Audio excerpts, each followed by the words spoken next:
In un precedente servizio vi abbiamo parlato di un luogo in Basilicata, precisamente la cittadina dei giuristi, ma principalmente conosciuta per altro, Avigliano, dove ancora oggi rimane l'arte della realizzazione delle balestre, non quelle umbre, ma stiamo parlando di veri e propri coltelli a serramanico, arma iconica dei briganti e non solo.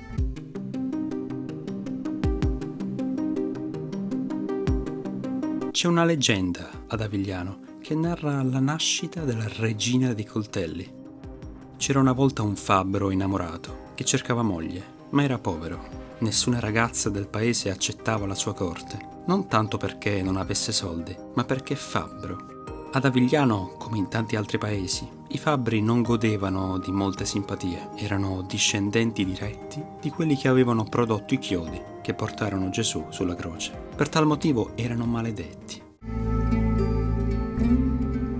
Per sua fortuna incontrò una ragazza che accettò il suo amore. Scoppiò così tra loro la scintilla, decidendo di sposarsi. Nei tempi antichi il paese era governato da un feudatario che pretendeva che la sposa trascorresse la prima notte al castello. In tale situazione al fabbro maturò un'idea per non consentire a un estraneo di umiliare la sua donna. Cominciò a lavorare alla realizzazione di un coltello dalla lama sottile e micidiale con il quale la sua donna si sarebbe presentata all'appuntamento. Lo nascose tra le pieghe ampie della gonna, tipica del costume aviglianese. Nel momento in cui il signorotto cercò di portare a compimento tale atto, la donna gli inferse un colpo di balestra.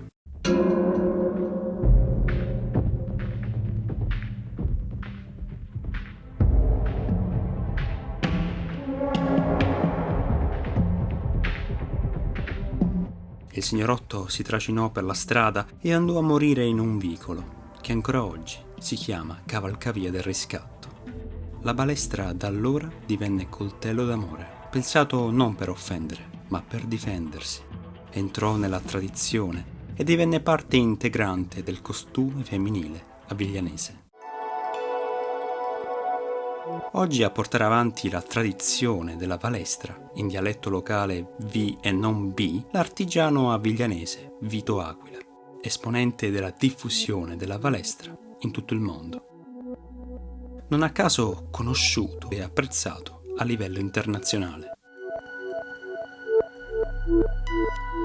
Di coltello qui c'è poco, qui è arte, anche perché non è che fare il coltello è un mestiere, qui ci vogliono più mestieri. Devi saper disegnare, devi saper forgiare, devi saper tembrare, devi saper molare, devi saper limare. Quindi devi essere un po' orafo, un po' fabbro, un po' perché poi devi fare gli ornamenti. E quindi non è che sono più mestieri nel costruire una balestra. Le balestre avevano uno scrocco solo. Poi sono nati i 3 scrocchi, che faccio sentire adesso. I 3 scrocchi. Perché?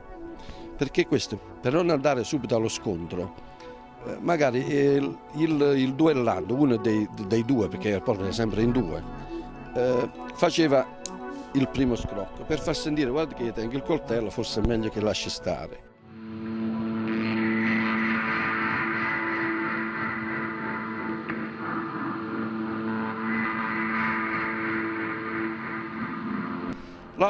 L'altro duellante, anche lui, quello ce l'avevano un po' tutti i coltelli, faceva anche lui lo scrocco. E questo significava che il coltello comunque ce l'avevano in 2. Però chi faceva il secondo scrocco voleva dire: io ti sfido. L'altro duellante o lo doveva chiudere in quel momento, diceva: io oggi non mi voglio sfidare, oppure se faceva anche lui il secondo scrocco, poi era deriso se non duellava. E quindi chi faceva il terzo scrocco poi partiva il duello. Il suo estro però non finisce qui, perché Vito Aquila ha realizzato una balestra fuori serie per le sue dimensioni, ovvero il coltello più grande del mondo.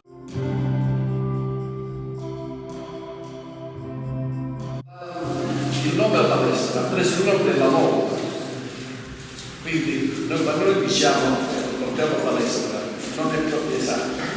diciamo, ha preso il nome dalla molla che lui ha forgiato in una palestra, perché la palestra era elastica, la molla serve l'elasticità. Poi durante il tempo, forse fino al 1850 circa, era sempre un coltello con la molla esterna, con lo scrocco. Poi dal 1850 in poi, che ho letto, che diceva anche mio nonno, la palestra è cambiata faccia, non era più un coltello palestra, ma era proprio più artistica. Ha cominciato a disegnare, a mettere le parole.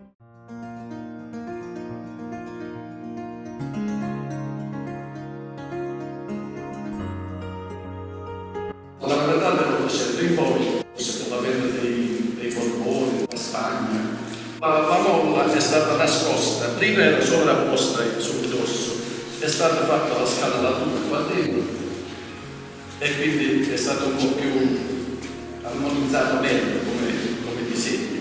E poi c'è stata l'ultima parte, il grande maestro nostro Giuseppe del Galasso.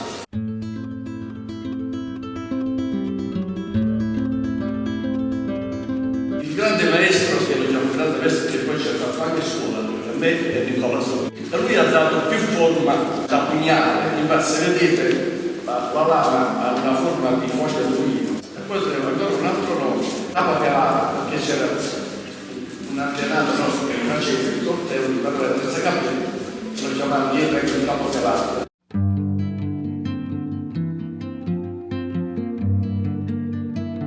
E alla fine degli anni 90 mi hanno invitato a Milano a fare una mostra internazionale, c'era tutto il mondo.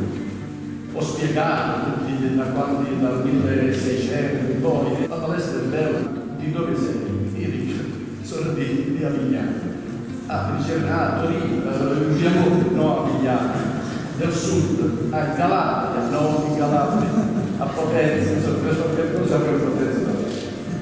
Comunque, la prima cosa che mi hanno visto, diceva, coltello è bello, non mi facciamo le ferie, veniamo a vedere il museo. Lo danno per scontato che dice 400 anni di storia, anche il museo, visto che poi no, le piccole cose fanno cose grandi. Dico, guarda che il museo veramente non vengo alla pregunta. Allora, o dice le bugie che il coltello tiene 400 anni, o dice le bugie che non aveva più un museo, sembrava strano. Infatti un americano ha chiesto l'informazione, io prendo l'aereo domani, scendo da Migliano, vado a vedere il museo, ritorno a Milano e mi torno in America, quindi sono venuto dall'America a essere via.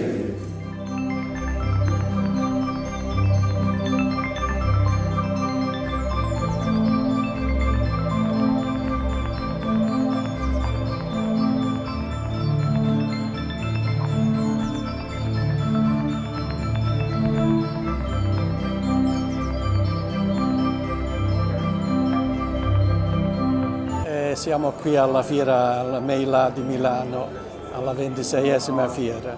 Questa è la balestra fatta da corno di bufalo, intarsiato, lama con lo scolasangue, a foglia di ulivo, con molla di chiusura, a scrocco.